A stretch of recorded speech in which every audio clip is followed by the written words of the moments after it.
And that there is no cross and therefore no redirect, we now proceed to allow the senator judges for their interventions in the order that they signify their intent to ask questions and make interventions.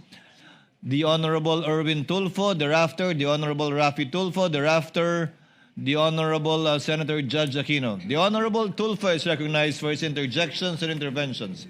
You have 2 minutes, sir. Thank you, Mr. Presiding Officer. Miss Witness, Miss Constantino,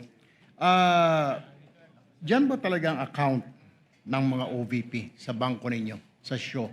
Or si VP lang ang nag-open ng account dyan sa bangko ninyo? Yung Office of the Vice President po. OVP. Opo. So, hindi lahat dyan may account ang OVP? Wala na po akong alam. Okay. Kaya nga po, tanong ko natin, si dating VP Robredo po ba nagbukas din ng account dyan?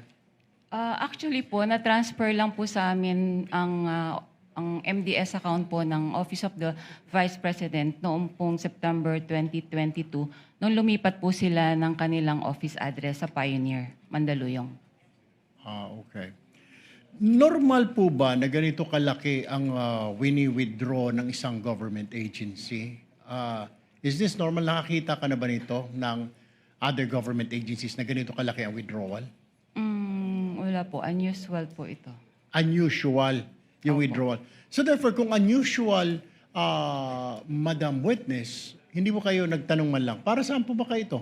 Kasi alam ko sa bangko po, nagtatanong. Ako po, nagbabangko ko sa pribado. Natatanong po yung staff ko, para saan ba gagamitin ni Sir ito, ni Sen? Hindi na ba ninyo tinatanong? Kasi po may advice naman po siya. So, kumbaga dumaan naman po ito sa proseso nila. Kaya, I don't think po na magtanong pa kami. What is the SOP? Ano pong standard operating procedure pag may mga malalaking withdrawal? Or exempted pag mga government agency, lalo po't mga matataas na ahensya ng pamahalaan? Wala na pong exemption. Kaya lang po itong sa particular na transaction po ng OVP, bali meron naman po kasi silang forward advice po sa branch. Okay. Alam niyo po ba na ito ay for intelligence fund, yung wini-withdraw? Hindi po. Hindi niyo po alam na Intel fund ito. Opo. Pero nagduda po kayo sa ganitong kalaking halaga. Is that correct? Sa personal opinion namin sa bangko, parang syempre po, saan kaya gagamitin po yung cash na to? So, pero hindi naman po namin tinanong na. Kasi may advice naman po siya. Okay, panghuli na lamang po, Madam Witness. May other agencies pa ba na may account sa inyo? Marami naman pong mga government agencies po sa Sa branch Land Bank ninyo? Okay. Pero walang mga ganito kalalaking withdrawal? So far po kasi na-convert na po lahat kasi sila sa mga online system like yung sa ATM payroll. So hindi na po ganyang kalalaki mga withdrawals po nila.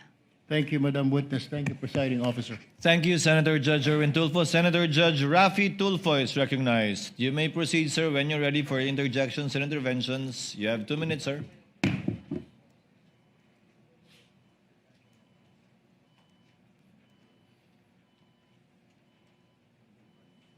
Madam Witness, magandang umaga po. Magandang umaga rin po. Hindi masyado klaro sa amin yung sinabi mong mga bag ang pinaglagyan nitong 125 million. Anong klaseng bag muli?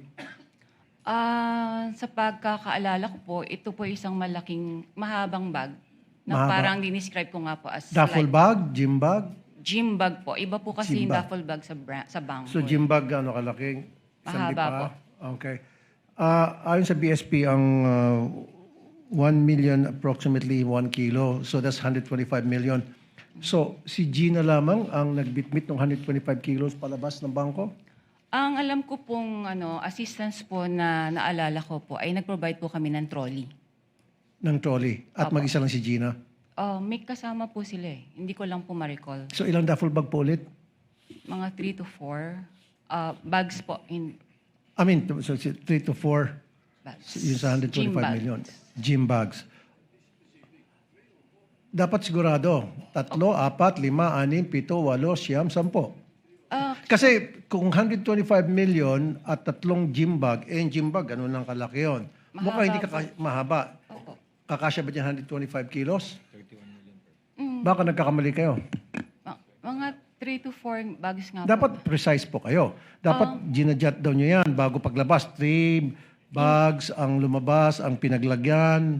Hindi na po namin yan, ano po. Okay, sige. Pero dapat, you should be approximate, precise. Kasi we're talking of impeachment of the Vice President dito. Hindi dapat yung parang kalkulasyon lamang. As much as possible. Opo, mga gano'n, 4 bags. Okay. 4 bags.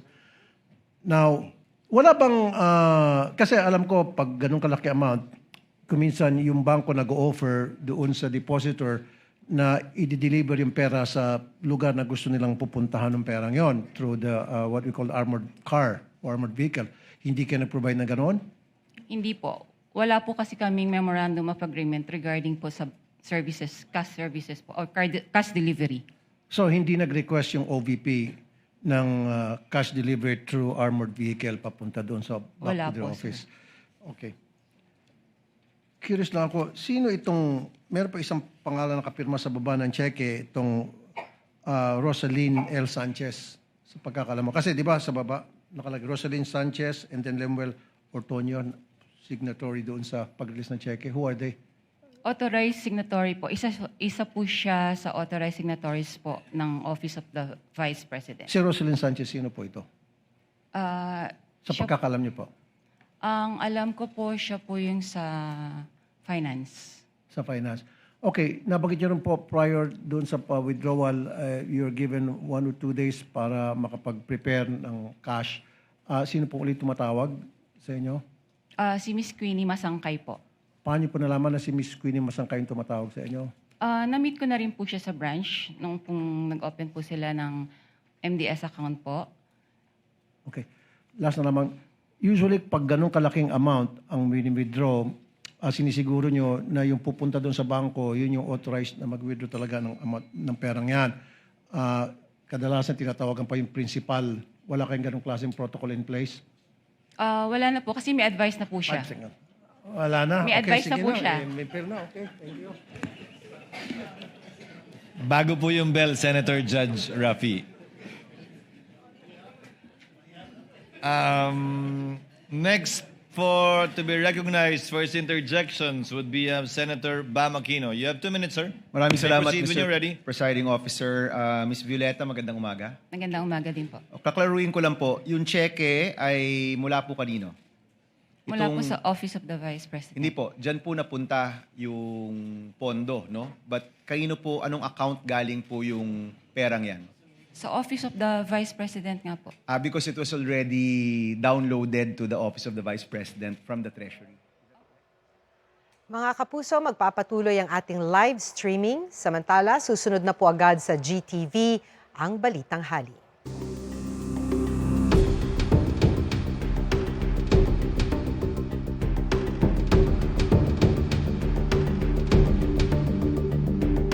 Do you report this to any agency? Kung nagtatakan niyo po na parang ang laki naman ito, do you do any reporting or wala na pong reporting yan? I'm sorry, Your Honor. May we invoke po yung AMLA rule na hindi po kami pwede mag-disclose any information po regarding sa reporting. Sa reporting? Okay. AMLA rule po siya. Let me rephrase the question. Ang government transactions po ba ay sakop ng AMLA rules? Ay kasama ito sa mga covered or suspicious transactions? Tama po ba? Yun nga po. So, I invoke po na mag-prohibit po ako magsabi po nito. Okay, let me rephrase. I'm sorry, for me, these are simple questions, no? Regulations lang po ito.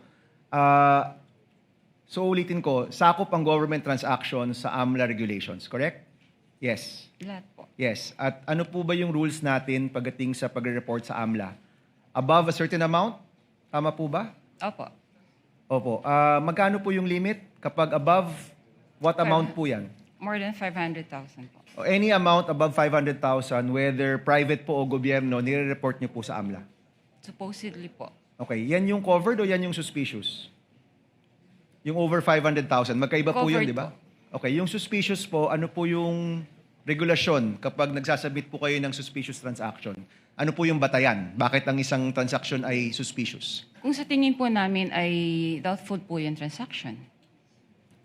And- For this particular po, hindi naman po kami nag-doubt kasi alam namin po na legit po yung transaction. Okay, klaklaruin ko Kayo na po, sabi nyo personally, meron kayong pagdududa, pero officially, hindi po kayo nag-report na suspicious transaction po ito. Wala po akong sinabing may pagdududa.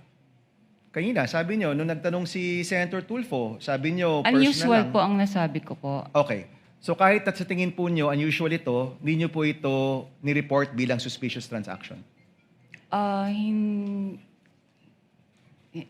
Hindi po pwede magsabi po na na nag-report po kami dahil nga po i-invoke po yung AMLA law. Okay. So covered, definitely, kasi it's above 500,000, pero yung suspicious transaction, ayaw nyo pong sabihin dahil covered po ito ng AMLA law. Kasi para sa amin naman po ay talagang hindi naman po siya suspicious. Okay. Sige po. Sige po, yun na po muna. Maraming salamat, Mr. Presiding Officer. Thank you,